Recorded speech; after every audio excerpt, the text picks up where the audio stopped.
So if you are going to be creating content for the website, it's important to understand and go by the Webmaster Guidelines for content creation, because you don't want to be making spammy content, you don't want to have errors. You want to make sure that your content is useful and informative. So make sure that you're launching a website and you are getting that information out. So if you had a restaurant or a business, that you've got the hours of operation and that it's easy to contact and that there's updates about that business.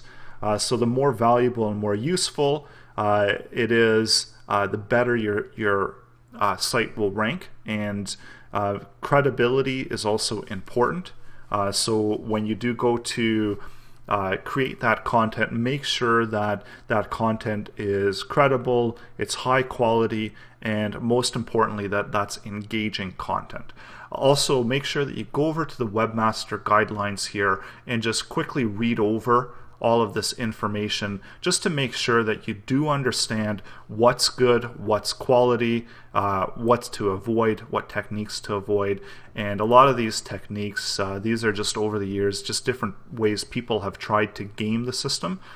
So you don't want to be gaming the system, because the consequences are, in the long term, are very bad. If Google detects or believes that you're trying to game any kind of content on their as a website, you're trying to game their search rankings, they're going to penalize you for it.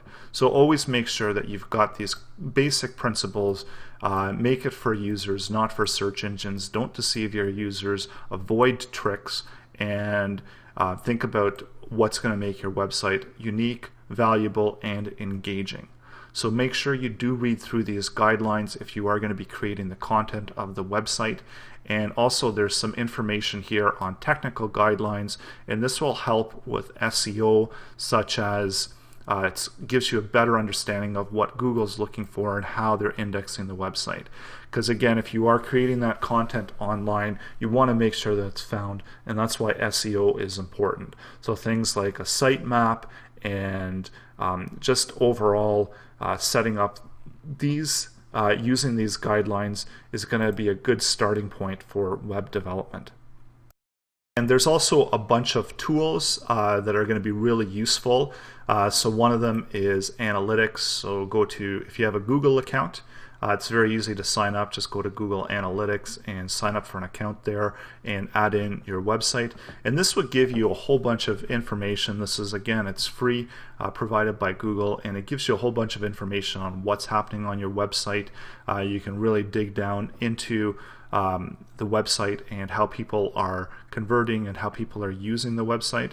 There's also a conversion area here that you can set conversion goals.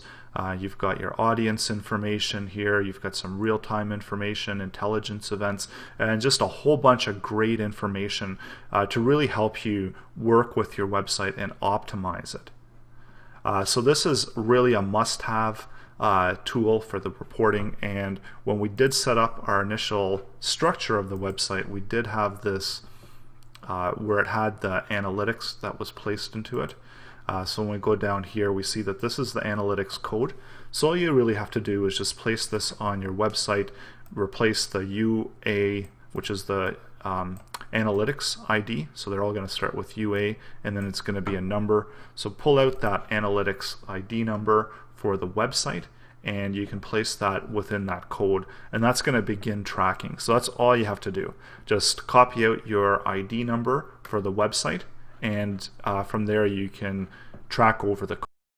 And you can get that by going over to admin and selecting out the property that you want to use, and you get your tracking ID there. So that's all you have to enter in, and then that's going to allow you to track. So along with that, there's also Webmaster Tools. So Bing has a Webmaster Tools, and this gives you more insight on what's happening on your website.